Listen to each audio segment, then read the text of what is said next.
ایک چیز مصطفیٰ نواز کھوکھر صاحب، اگر تھوڑی سی ہمارے میں گڈ سینس ہو، ایٹ لیسٹ وہ لوگ جو ذمہ دار ہیں حکومت چلانے کے، ہمارے نیکسٹ جنگ کے ڈھول بج رہے ہیں. ایران نے اس پہ جوابی وار کیا ہے، وہ ادھر حملہ کرنے کی تیاری کر رہا ہے. افغانستان سے روز پاکستان پہ ویسے دہشت گردی ہو رہی ہے. انڈیا سے ہماری کتنی محبت ہے، انڈیپینڈنس سے، وہ بھی ہمیں پتہ ہے. ہمیں کچھ سوچنا نہیں چاہیے ہم کیا کرنے جا رہے ہیں اس ریجن میں، اس پاکستان کے ساتھ؟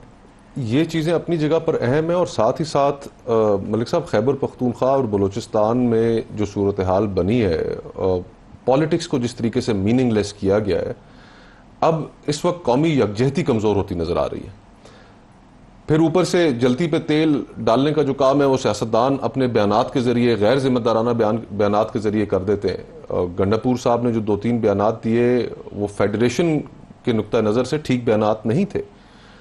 تو صورتحال اب جس طرح کی ہماری ہے، ہمارا پہلا چیلنج جو ہے اس وقت، ہمارے پاس دہشت گردی کا کوئی جواب نہیں ہے. ایک اے پی سی بلانی تھی وزیر اعظم نے، نہیں بلا سکے، کوئی پولیٹیکل کنسنسس نہیں ہے، عزم استحکام پتہ نہیں کہاں گیا.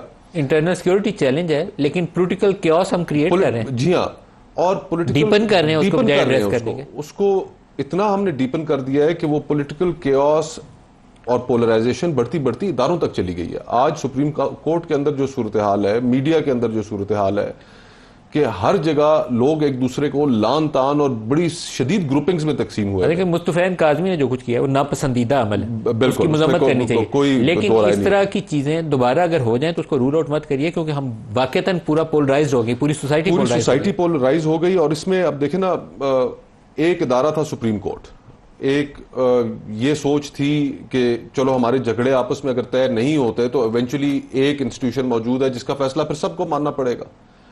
8 ججوں نے ایک فیصلہ دیا، ای سی پی ماننے سے انکاری کر رہا ہے. حکومت 2 ججوں کی مثال دیتی ہے، 8 ججوں کے فیصلے کو نہیں مان رہی. 8 ججوں کے فیصلے کو نہیں مان رہی، تو اینارکی پھر آپ کس کو کہتے ہیں؟ تو ہم جان بوجھ کر، جس طرح میں نے پہلے حصے میں کہا کہ کچھ انڈیکیٹرز بہتر ہوئے، ہمیں اس وقت پولیٹیکل کیوس یا کوئی بھی چیز جو پولیٹیکل انسٹیبلٹی کو مزید ہوا دے سکتی ہے اس سے کوسوں دور بھاگنا چاہیے، لیکن وہ ہم کرنے کے لیے تیار نہیں ہیں.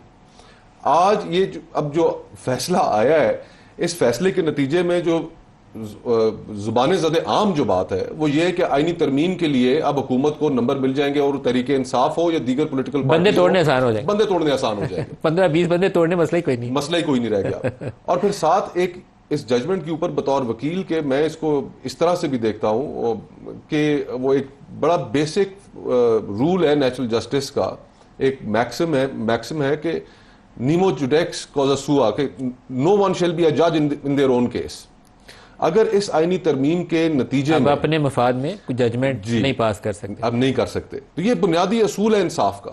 اور اگر اس آئینی ترمیم کے نتیجے، اس فیصلے کے نتیجے میں جو آئینی ترمیم ہوتی ہے اس کے بینیفیشری قاضی فائز عیسیٰ صاحب ہوتے ہیں، کانفلکٹ آف انٹرسٹ پھر تو کانفلکٹ آف انٹرسٹ